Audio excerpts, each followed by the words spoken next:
Students, आज हम समझेंगे factorisation of expression of the form के ए प्लस, मतलब यहाँ पे हम यूं कह सकते हैं कि प्रोडक्ट ऑफ के बी प्लस प्रोडक्ट ऑफ के सी। ठीक है।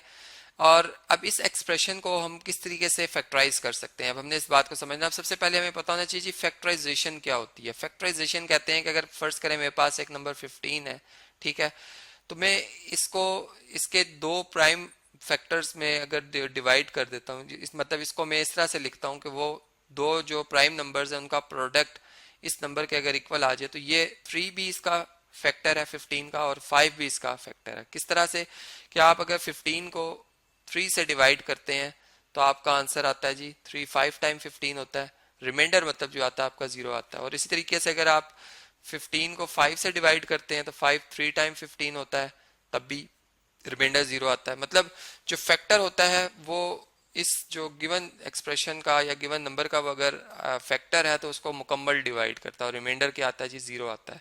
अब अगर हमारा एक्सप्रेशन कुछ इस शक्ल का हो, पहले चले हम इसी को लिख लेते हैं कि के ए प्लस के बी प्लस के सी। अब इसमें के क्या है, एक रियल नंबर है, जैसे 1 2 या -2 या √5, कोई भी रियल नंबर जो रैशनल या इरेशनल हो सकता है।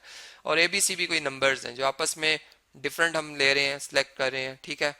तो यहाँ पर हम ये कहते हैं कि अगर कोई भी, ये हमारे पास रियल नंबर्स हैं, ठीक है, और हम इन्हें जब मल्टीप्लाई करते हैं, चलें इसको मैं इस तरह से लिख देता हूँ, इनको जब हम मल्टीप्लाई करते हैं, ठीक है, यहाँ पर, तो अब इनमें हम देख रहे हैं कि ये जो के नंबर है वो एक ही वक्त में तीनों में मौजूद है, मतलब कॉमन लिया जा सकता है। तो अगर मैं इस पूरे एक्सप्रेशन को इस के ए प्लस के बी प्लस के सी, ठीक है, अगर मैं इसको के से मल्टीप्लाई भी कर दूं और के से डिवाइड भी कर दूं, ठीक है, यहाँ पे मैं क्या करूं, के से डिवाइड भी कर दूं और के से मल्टीप्लाई भी कर दूं, तो ये जो मैंने डिवाइड किया है ये हर हर नंबर को डिवाइड करेगा सेपरेट। मतलब के ए के से डिवाइड होगा, फिर के बी के से डिवाइड होगा, क्योंकि सारों का, सारी टर्म्स का, तीनों टर्म्स का एक ही डिनोमिनेटर है के। ठीक है। और के सी भी के से डिवाइड होगा, और ये ब्रैकेट वाला जो के है ये एज इट इज बाहर लिखा हुआ है। ठीक है। तो अब इसमें ये के इस के से कैंसिल, मल्टीप्लिकेटिव इनवर्सेस हैं, ये भी मल्टीप्लिकेटिव इनवर्सेस हैं, और यहाँ पर 1 1 आता रहेगा जो कि मल्टीप्लिकेटिव आइडेंटिटी है। 1 मल्टीप्लाई बाय जो जिस नंबर से भी मल्टीप्लाई करें वही नंबर दोबारा आ जाता है, यहाँ पे आ जाएगा ए प्लस बी प्लस सी। ठीक है। और के को हम यहाँ पर लिख रहे हैं। अब ये के आप जानते हैं कि ए को बी से मल्टीप्लाई करें या बी को ए से, आपका आंसर जो है वो एक जैसा आता है। जैसे 2 को 3 से मल्टीप्लाई करो 6, और 3 को 2 से मल्टीप्लाई करो तब भी 6 ही आता है, इस वजह से।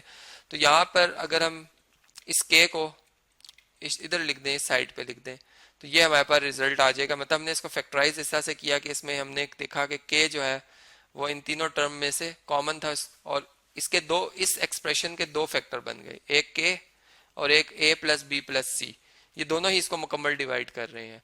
और एज अ होल अगर हम देखें तो ये एक आइडेंटिटी बन गई है। मतलब आइडेंटिटी जो है ये एक ऐसी इक्वेशन को कहा जाता है जो कि वेरिएबल की तमाम वैल्यूज के लिए ट्रू हो जाए। ठीक है। मतलब इसमें अब मैं ए की, बी की, सी की और के की कोई भी वैल्यू लिखूंगा, जो मैं लेफ्ट साइड पे लिखूंगा वही राइट साइड पे लिखूंगा, तो ये जिस तरीके से अरेंज हुए हैं ये इनका आंसर जो है वो ऐसे ही इक्वल ही आएगा। मतलब इनमें कोई फर्क नहीं रहेगा। इस वजह से मैं कह रहा हूँ कि ये एक क्या है, आइडेंटिटी है।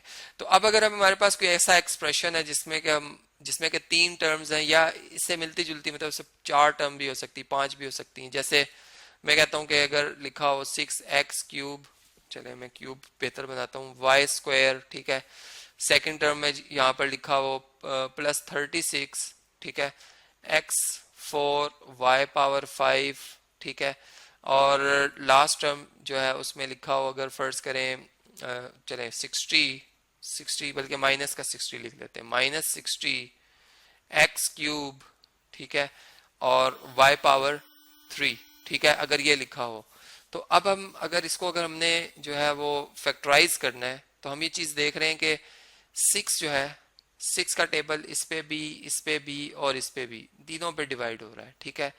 तो हम इस वाले एक्सप्रेशन को क्या करेंगे, 6 से, मतलब यहाँ पर हम 6 से पूरे एक्सप्रेशन को मल्टीप्लाई भी कर देंगे, डिवाइड भी कर देंगे, लेकिन हम साथ में देख रहे हैं कि जो x3 है इसमें x3 है, इसमें x4 है, इसमें x3 है। मतलब x3, इसमें से भी x3 कॉमन लिया जा सकता है, इसमें से x3 कॉमन लेंगे, इसमें से भी x3 कॉमन लिया जा सकता है। इसी तरह y² इसमें भी आ सकता है, इसमें भी वाई स्क्वायर आ सकता है, इसमें भी वाई स्क्वायर आ सकता है। तो हम अपने इस जो क्वेश्चन है इसको थोड़ा सा इस तरह से अरेंज करते हैं कि चलें एक मिनट, क्वेश्चन यहाँ पर हम लिख लें।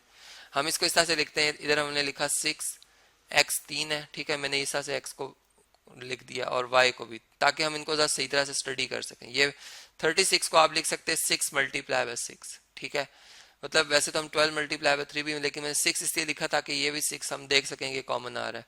और ये मल्टीप्लाई का सिंबल है, ठीक है, और ये x आ रहे हैं 4, 3 और ये 4, और y कितने आ रहे हैं जी, y आ रहे हैं 5, तो ये मैंने लिख दिए y 5 y लिख दिए। फिर इसके बाद 6 मल्टीप्लाई बाय 10 60 होता है, इसमें x आ रहे हैं 3 और y कितने आ रहे हैं, y भी आ रहे हैं 3, ठीक है।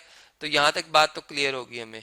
अब हम क्या करते हैं जी, हम जो कॉमन लेना चाह रहे हैं, हम देख रहे हैं कि इसमें x 6x क्यूब, यहाँ भी 6x क्यूब, ये इसमें कॉमन है, और इधर भी अगर आप देखें तो ये 6 है और ये x क्यूब है, ये कॉमन है। इसके साथ साथ अगर हम देखें तो y, यहाँ से 2y, यहाँ से भी 2y और यहाँ से भी 2y, ये कॉमन लिए जा सकते हैं, ठीक है।